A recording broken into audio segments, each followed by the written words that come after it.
600 or 700 yung total nung naging tip natin. Tapos ang gross naman na pera nating hawak ngayon is 2,650. Yo! So after nung suspension natin, ngayon lang ulit tayo bumiyahe, no? Well, 3 days lang naman yung suspension, pero siguro mga 1 week na nung nag-open ulit ako ng app. Tapos doon ko lang nakita na lifted na pala yung suspension natin. Nakakuha na tayo ng booking, itong dalawa. Yan. Going to Parehas Cainta. Unahin natin yung Las Piñas, tapos proceed tayo sa Parañaque.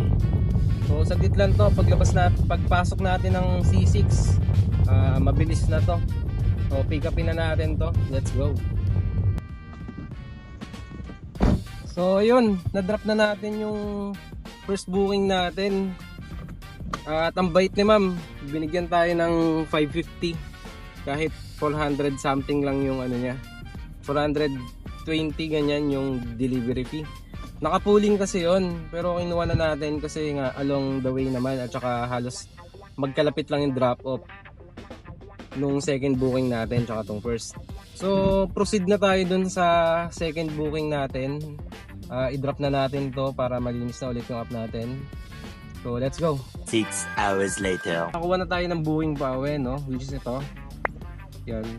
So nakausap ko na sila parehas, and they both agree na hindi naman rush, or we can take our time para maghanap pa ng kasabay.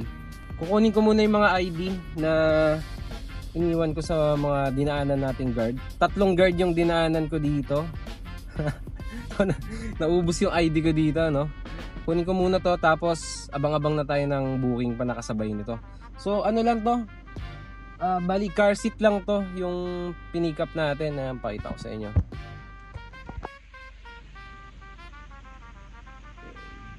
So ayan, yan lang siya.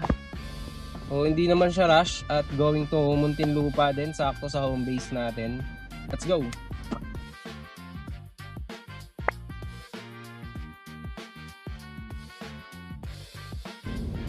So ito yung na-pick up natin, gulong lang, dalawa. Grabe, sobrang gaan, carbon Lodi. Wow. Yan, sobrang gaan, kaya nga ng isang daliri ito buhatin eh. So let's go.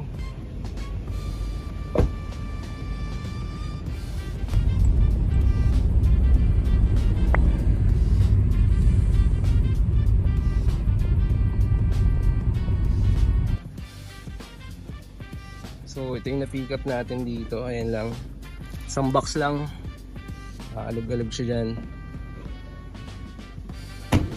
Go.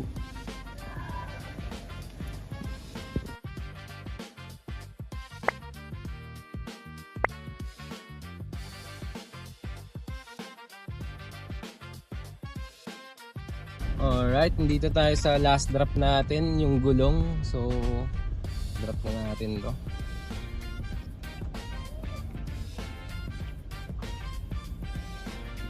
Sir, good evening po.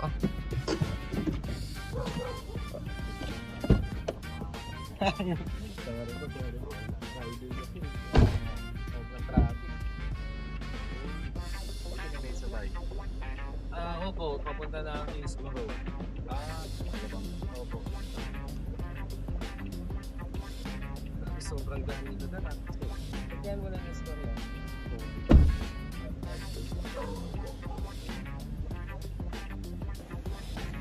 Sir, video ko lang sara. Para sigurado. Ayun. Hindi, video lang po.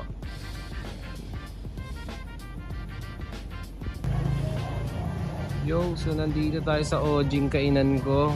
Grabe, high school pa lang ako dito na ako kumakain. Atoys United. The best yung spare ribs dito mga sir. Puntahan nyo to, promise. Di kayo magsisisi. Mission complete ulit tayo. Tapos na ang grind natin. So ang kinita natin dun sa app is 199 something, ganyan, almost 2K.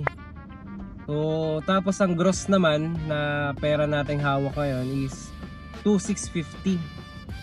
So yung mga iba doon, as usual, tip ulit yon na mga excess na sukle, at saka yung mga nag-a-add ganyan para ingatan yung ipapadala nila. So lalo na yung ano no, yung gulong delivery natin kasi medyo mahal pala 'yon. So according kay sir is 45,000 pala 'yon. So kaya siya nag-add pala ng malaki para ingatan natin. Tapos yung box naman na urgent, nag-add ulit si customer doon ng nasa 100 plus something ganyan. Hindi ko na matandaan yung iba pa eh. Basta umabot ng halos sabi natin 600 or 700 yung total nung naging tip natin. Ngayon toastin na natin yung net kung magkano yung take home natin, no. So 2,650 minus 500 at saka 155. So yung 500 yung gas, tapos 155 naman yung kinain ko sa Atoys kanina. So meron tayong take home na 1,995. So yan. Yun. So okay, not bad ulit for for today's sideline natin. Nice game. So sa susunod ulit, naalala move day natin. Yun muna sa ngayon. So ingat kayong lahat. Fish out.